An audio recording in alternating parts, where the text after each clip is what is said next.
Zachary Lane Bryan's The Great American Bar Scene. 19 tracks, an hour and 3 minutes long.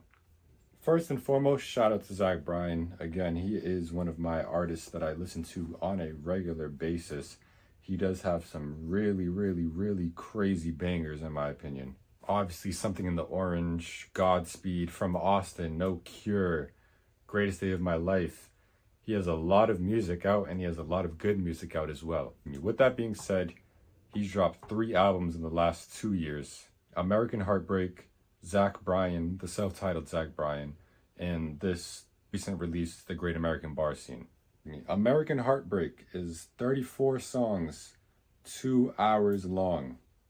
Zach Bryan, self-titled, is 16 songs, 54 minutes. And The Great American Bar Scene is 19 songs, an hour long. We see Zach Bryan forcing his way to the top of the country male hemisphere. The Great American Bar Scene is good, don't get me wrong, but I feel that Zach Bryan is falling into the Taylor Swift era where you just, every single thought you write down and pretend like it's really important for everybody to hear. We don't need 69 songs worth of music over a 2-year span.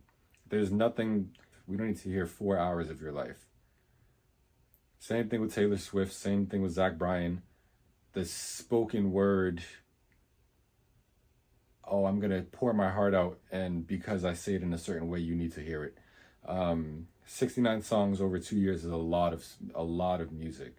It's a lot of listening, it's a lot of demand put on your listeners in hopes that they find something that they like. Again, he has a lot of big music, a lot of great songs that I really will probably stand the test of time in my life anyway. But this is a lot of music to listen to. We go into Great American Bar Scene, and again, starting off with a poem. Does that really need to be on the album every single time? I don't need to hear poetry from you every single time. Could it be good? Yeah, but do we need it? I don't think so. 19 songs. I will give him an 8 for production. I'm not going to lie. Again, I'm afraid of him falling into the Taylor Swift. Same formula, same spoken word off of a soft little guitar or piano or whatever in the background where it's just you and the vocals. But I do think whoever produced this album did do a decent job of giving you a few different sounds, especially like on Towers, where you have this choir coming in, this choir chorus around his voice. And I think that was a great way to kind of show a different sound. I do think there were not too many just classic stringy country songs. And I think there was a good distribution of what you can do when you really want to play with the sound but still be in your lane. So I gave it an 8 for production. For vocals, I gave it a 4 because I do think he did pretty well. Like, I like Zach Bryan when he's really singing. Again, I don't need you to be in that Taylor Swift spoken word all day. I think he has a great, raspy, just raw, super strong voice, and I really like to hear that, and I really like when he really puts it forward. And I thought he did that a couple times in the album, so I gave him a 4 for vocals. For lyrics, I gave it a 3. Again, 19 songs. There were a few moments where I really thought he was writing pretty well, and I think he is a good writer overall, but we don't need to hear every single life story and every single moment on the farm where you felt like an old country boy. Like, it's okay to give us less music. For cohesion and empty tracks, again, a 7.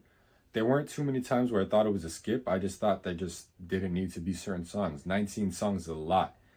There's no way you think all 19 are really good enough that you need to share it. For originality, I gave it a 7. Zach Bryan, to me, does have relatively his own sound, same way that Taylor Swift has her own sound, but you can't abuse that sound. Give us something new. Stop just whispering in my ear. For quality though, I did give it a 9 because I'm not trying to hate on this album too much, because I was able to listen to it in almost full about 3 or 4 times, and I didn't have too many moments where I was aware that I was listening to an album where I wanted to press the skip button. There wasn't too many moments, and I do think again that he's a good songwriter, and obviously he feels like he has a lot to share. And again, the production was coming from a different lens this time. So I gave him a couple points for that because I do think that he can stop, and I want to give him the credit that he's due for obviously caring about the music and caring about his craft and sharing his stories. Just because I might not want to hear all of these stories, there is somebody that does want to hear these stories, and he's making sure that they have the opportunity to do that. So I gave him a 9 for that because I thought he deserved that. Overall, Towers and 28 are my 2 top tracks. I think the John Mayer track is solid as well. And I do think the song with Bruce Springsteen was solid. I just don't really like Bruce's part, but I thought the song itself. But when we talk about songs like Ida, Bass Boat, Funny Man, they don't need to be made. They're just songs that we have already from Zach Bryan that we don't need to hear again in a different form. Let's toss that formula in the trash, toss it on the back burner, save it for the future. Let it simmer with the music that we do have, so we don't just keep hearing the same version, the same song. All in all, with all the categories scoring 8, 7, 7, 7, and 9, that brings him to a 76, a C. Again, this album is good. If you like Zach Bryan, I'm sure you'll like a couple tracks. If you like Zach Bryan, you have a lot of music to listen to over the last few years. And that can be a good thing and a bad thing. And I like Zach Bryan a lot, so I don't want him to overstimulate his fans and overpopulate his music and water down the impact that he has. Because again, a song like Something in the Orange is crazy heavy. You can achieve something like that again, but not when you're wasting all of your stories trying to just pump out albums and giving us 19 different songs. Really hone in on that craft and really lock in on what you want us to hear. Save these projects for your personal friends, or just sit on it. Just sit on it, wait to see if it's actually something that's quality. And if not, it's okay. Obviously, you have a lot to talk about, so let's just wait until we find something that's really, really impactful. But 76, The Great American Bar Scene by Zach Bryan. I'll see you in the next one.